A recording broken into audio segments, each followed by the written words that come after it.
Assalamualaikum warahmatullahi wabarakatuh. Kami dari kelompok 6 Paralel 2 mata kuliah struktur data. Di sini kami akan mempresentasikan hasil dari proyek kami yang berjudul Anak Cafe. Di sini kami beranggotakan 3 orang. Yang pertama ada Aulia Azhara Syafitri dengan NIM G640121036. Yang kedua ada Altaf Nawadin Takiah dengan NIM G64012111077.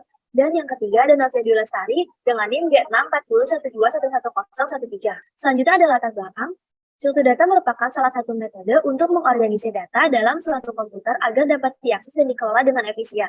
Implementasi struktur data sangat luas dan beragam. Misalnya, beragam struktur data dapat berperan dalam membentuk program sederhana mengenai pemesanan menu.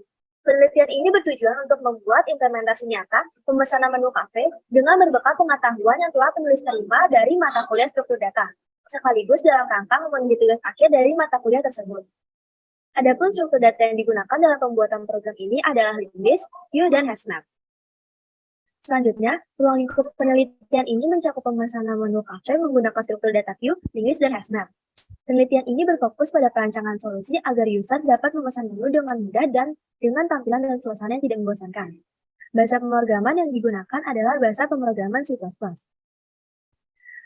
Dalam penelitian ini, solusi dirancang untuk membuat daftar menu makanan yang dapat dipesan oleh pelanggan, nomor pemesanan dalam antrian, daftar menu yang telah dipesan oleh pelanggan beserta harga dan kuantitasnya, serta pemilihan lagu untuk merubah latar suasana saat user berada di dalam program.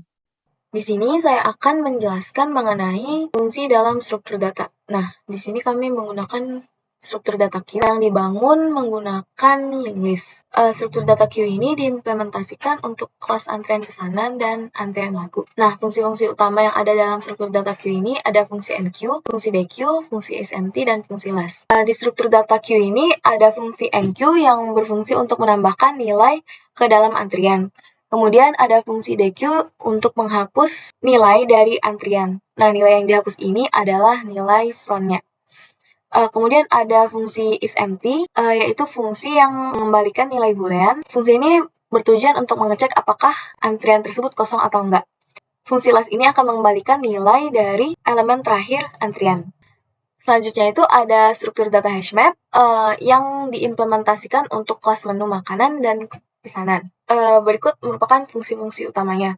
Pada kelas makanan sendiri, itu fungsi utamanya ada fungsi tambah makanan yang akan menambahkan makanan ke dalam objek kelas makanan tersebut dengan parameter kode, nama, dan harga.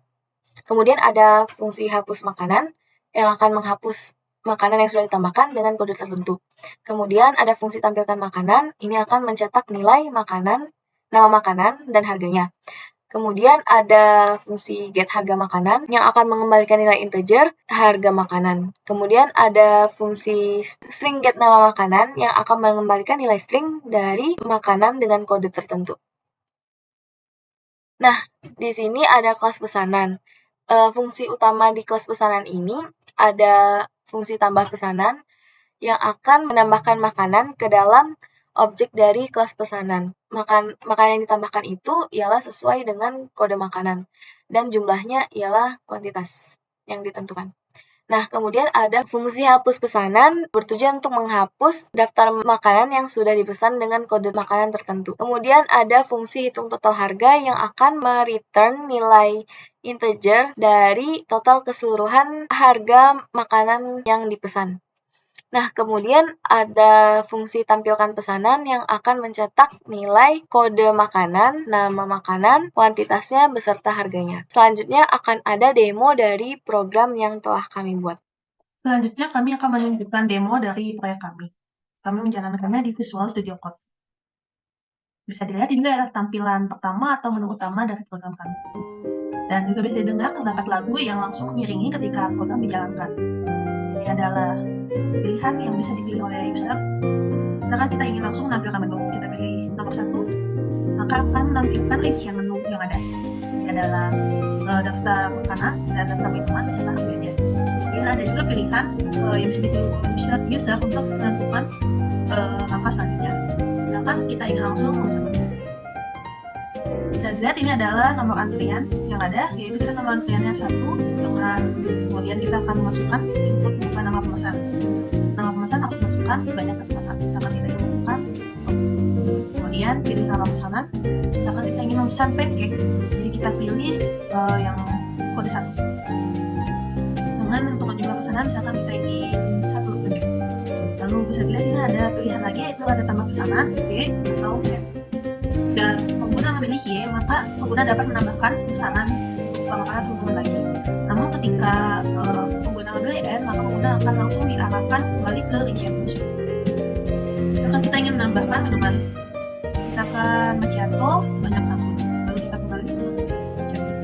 Bisa dilihat bahwa histori dari kegiatan kita sebelumnya itu sudah tidak ada ya. Lalu kita ingin coba hapus menu. Ini adalah tampilan dari hasil hapus menu berupa rincian dan pesanan yang sudah kita pilih. Bisa dilihat ini ada atas nama pesanannya, kemudian ada kuantitas menu, kode menu, dan juga ada total harga dari menu.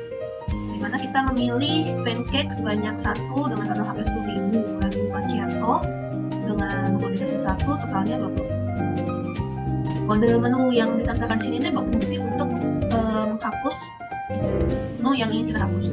Misalkan kita ingin hapus macchiato, maka kita harus mengetik kode menu 12. Dan lihat pesanan macchiato telah dihapus. Dan ini adalah hasilnya. Tidak ada pesanan macchiato lagi ya. Jadi hanya tersisa pancake sebanyak 1 dan totalnya 10.000. Lalu misalkan kita ingin menghapus lagi, tapi kita ingin mencoba menghapus kode menu yang tidak ada di dalam pesanan yang sudah kita pilih. Misalkan kita ingin sembarang menghapus 3. Nah, bisa dilihat bahwa kode 3 ini merujuk ke pesanan waffle, dan pesanan waffle ini tidak ditemukan di dalam pesanan kita karena kita tidak memilih waffle. Tidak bisa menghapus sembarangan. Dan kita kembali ke menu rincian. Dan kita ingin langsung menampilkan invoice. Ini adalah tampilan dari invoice-nya. Sekilas memang mirip dengan tampilan sebelumnya, tapi di tampilan ini ada take out total atau harga total dari pembelian yang dilakukan. Karena tadi hanya pancake tersisa, karena macchiato sudah dihapus, jadi totalnya itu ada 10.000. Lalu ada pilihan untuk pengguna, yaitu Y untuk kembali ke menu utama, dan B untuk kembali ke rincian menu. Rincian menu itu adalah menu yang untuk memilih pesanan. Karena kita sudah selesai di rincian menu, jadi kita ingin kembali ke menu utama. Pertama ini ada 3 pilihan lainnya, yaitu lihat antrian, ganti lagu, dan bunga. Misalkan kita ingin melihat antrian di kafe. Bisa dilihat bahwa banyak antrian yang ada di kafe ini tuh sebanyak 1, karena tadi baru kita saja yang mengisi pesanan di kafe ini. Kemudian akan ditampilkan pilihan kembali ke menu utama Y atau N. Jika Y maka akan kembali ke menu utama, jika N maka tetap di tampilan. Kita kembali ke menu utama, lalu misalkan kita ingin mengganti lagu. Lalu akan ditampilkan daftar lagu yang ada di program ini. Ada 7 ya. Misalkan kita ingin memilih lagu yang diputar itu adalah lagu yang keempat. Dan bisa didengar bahwa lagunya itu sudah berubah menjadi lagu yang kita pilih. Dan perlu diingat juga kalau lagu ini akan selalu berjalan selama program dijalankan. Kita kembali ke menu utama. Lalu bagaimana kalau misalkan kita memilih pilihan yang ada di pilihan ini? Misalkan kita ingin iseng menekan angka 5. Bisa dilihat ini pilihan ada di dalam cantum. Jadi kita tidak bisa iseng memilih pilihan lain selain yang sudah ditunjukkan di tampilan. Kita kembali ke menu utama. Hal yang sama juga berlaku di rincian menu ya teman-teman. Misalkan kita pilih 5. Tidak ada pilihan ada di cantum. Dan bukan opsi Y untuk kembali ke menu utama dan B untuk ke rincian menu. Kita kembali. Lalu jika kita menekan pilihan keempat, maka program akan menunjukkan tampilan untuk berupa ucapan terima kasih. Juga dalam selang waktu 3 detik, program akan secara otomatis. Jika kita menekan pilihan keempat, maka seluruh pesanan yang sudah kita buat sebelumnya beserta antriannya akan pulang kembali menjadi 0. Karena sudah selesai, kita keluar ya. Sekian dari kelompok kami, mohon maaf atas segala kekurangannya. Wassalamualaikum warahmatullahi wabarakatuh.